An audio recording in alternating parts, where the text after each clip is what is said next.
अस्सलाम वालेकुम, मेरा नाम हफ्सा रोज है और मेरा टॉपिक है डिमेंशिया। सबसे पहले इंट्रोडक्शन। कॉग्निशन एक ऐसा माइंड प्रोसेस है जिसके ज़रिए हम ऑब्जेक्ट्स और थॉट से वाकिफ़ हो जाते हैं और इसी में ही सोचने, समझने और याद रखने के जितने भी पहलू हैं वो शामिल होते हैं। हिस्ट्री ऑफ डिमेंशिया 183 में मेंटल इलनेस के बारे में एक बुक आई थी जिसमें सबसे पहले डिमेंशिया के बारे में बताया गया था।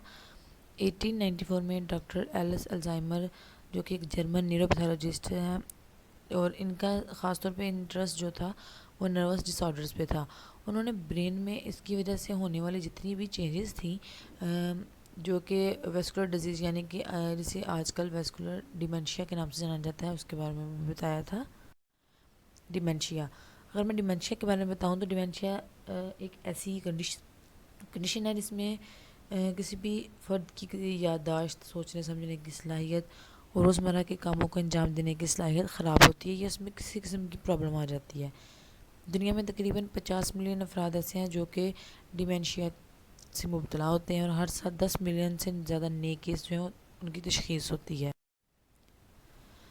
डिमेंशिया ज़्यादातर बूढ़े लोगों में होता है, आमतौर पर बानिस्बत के मिडिल एज के लोगों की निस्बत बूढ़े लोगों में ज़्यादा होता है।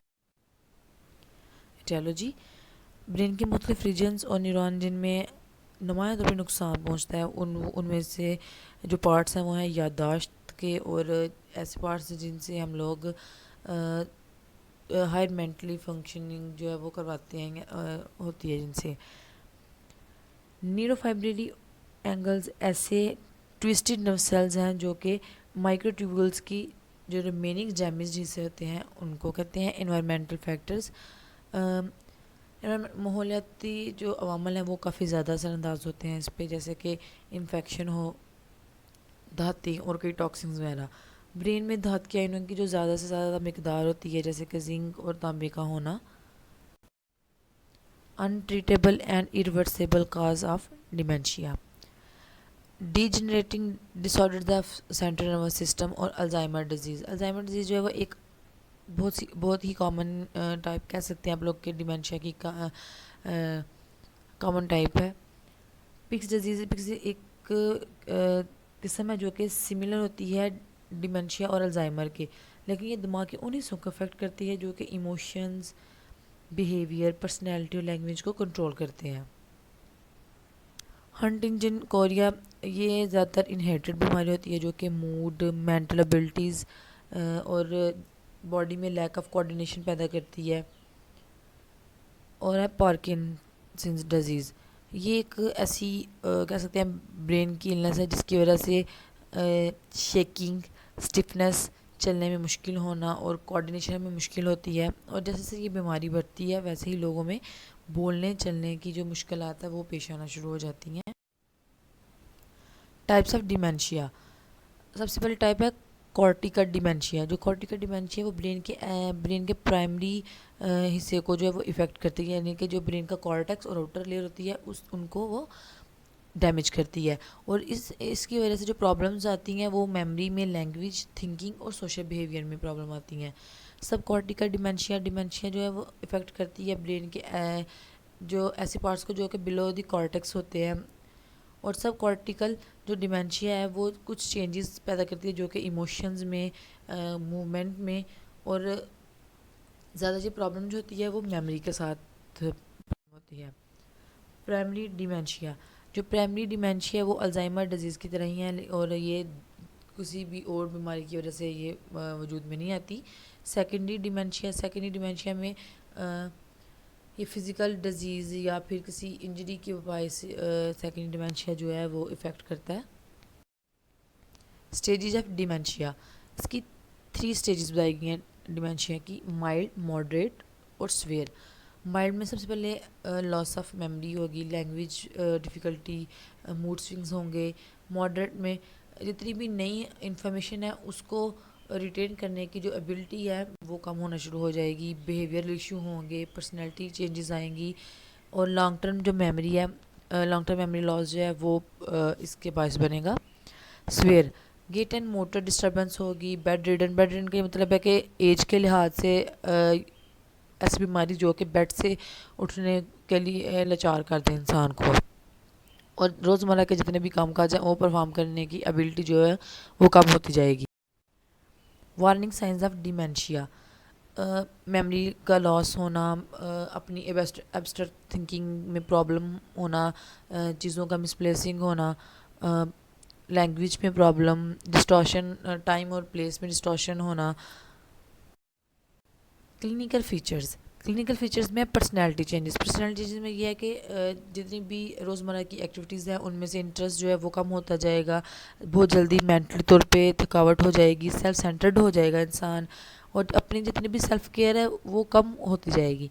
मेमोरी इम्पेयरमेंट में है कि जो रिसेंट जो मेमोरी होती है वो ख़ास तौर पे इफ़ेक्ट होती है इस चीज़ से। कॉग्निटिव इम्पेयरमेंट में है कि इंसान की जो जजमेंट है वो पूर हो जाती है, उसमें प्रॉब्लम आ जाती है, डिस्टॉर्शन हो जाती है, डिफ़िकल्टी हो जाती है एब्स्ट्रैक्ट थिंकिंग में, ऐसी थिंकिंग में। और उसके बाद जितनी भी जिन चीज़ों पर अटेंशन मतलब देनी होती है उन चीज़ों पर अटेंशन नहीं इंसान दे पाता। डायग्नोसिस, कुछ स्टेट्स हैं जिनके ज़रिए से डिमेंशिया को आसानी से डायग्नोज किया जा सकता है, जिनमें MMSE है, जिन्हें मिनी मेंटल स्टेटस एग्जामिनेशन कहते हैं। इसमें ये पता चलता है कि इंसान का कॉग्निटिव इम्पेयरमेंट किस जगह पे आई है ब्रेन के। फंक्शन डिमेंशिया स्केल ये एक ऐसा स्केल है जो इंडिकेट करता है कि डिमेंशिया कितने डिग्री तक है। MRI से इंसान के जो ब्रेन की जो स्ट्रक्चर है उसको देख के ये पता चला जा सकता है कि न्यूरोलॉजिकल चेंजेस किस हद तक आई हैं। स्पाइनल फ्लूइड एनालिसिस शोज जो है वो भी इंक्रीज करता है बीटा एनालाइड डिपॉजिट्स को। नर्सिंग मैनेजमेंट में ये है कि डिमेंशिया के जो मरीज़ हैं उनमें तशखीस के जो कह सकते हैं आप लोग शुमार है वो पास्ट की जितनी भी उसकी हेल्थ की पास्ट की जो हेल्थ है उसका डाटा और मेडिकेशन का डाटा जो है वो सारा कुछ कलेक्ट करना पड़ता है। Data to the included for nursing assessment में जो डाटा कलेक्ट किया जाता है वो उसमें डिस्टॉर्शन, मूड चेंजेस का होना, खौफ का होना, ख़ुद की जो केयर है उसकी कमी हो जाना, सोशल बिहेवियर में कमी होना। नर्सिंग इंटरवेंशन में सबसे पहले डेली रूटीन को इंटरवेंट करना। डेली रूटीन को पर्सनल हाइजीन, सोने में डिस्टर्बेंस होना, टॉयलेट्स हैबिट्स और न्यूट्रिशन और वेट। कंक्लूजन इसमें यह है कि डिमेंशिया कह सकते हैं कि डिमेंशिया एक ऐसी सीरियस माइंड इलनेस है या नफसाती बीमारी है जो कि जो कि इंसान के किसी भी बचपन के किसी भी मरहले में हो सकती है इंसान को। लोगों में इसकी अवेयरनेस पैदा होनी चाहिए ताकि इसके बारे में आगाही हो और वो ये जाने और ये कि वो डिमेंशिया के जितने भी साइंस और सिम्टम्स हैं उनके बारे में हम इन लोगों को गाइड करें ताकि उनको पता चल सके कि इसकी ट्रीटमेंट्स क्या है, इसके साइंस सिम्टम्स क्या हैं और इससे किस तरीके से कंट्रोल किया जा सकता है। Just because no one else can heal or do your inner work for you doesn't mean you can, should or need to do it alone. इसका मतलब ये है कि अगर कोई भी आपकी हेल्प नहीं कर सकता आपके इनर को सेटिस्फाई करने का, इसका ये मतलब नहीं कि आप खुद ही इसी से लड़ते रहें। आपको चाहिए कि आप लोग किसी न किसी की हेल्प लें ताकि आप खुद ब खुद इस चीज़ से लड़ते ना रहें, किसी न किसी की हेल्प लें ताकि आप मेंटली तौर पे भी हेल्दी रह सकें। It's a disorder not a decision. Mental illness होना कोई भी बुरी बात नहीं है, ये भी एक इलनेस ही है। जैसे फिज़िकली इंसान डिस्टर्ब होता है इस तरह मेंटली भी इंसान डिस्टर्ब हो सकता है। सिर्फ फिज़िकली हेल्दी होना ज़रूरी नहीं है बल्कि मेंटली हेल्दी होना भी बहुत ज़रूरी है ताकि जितने भी रोज़मर्रा के काम हैं वो किए जा सकें। Thank you so much.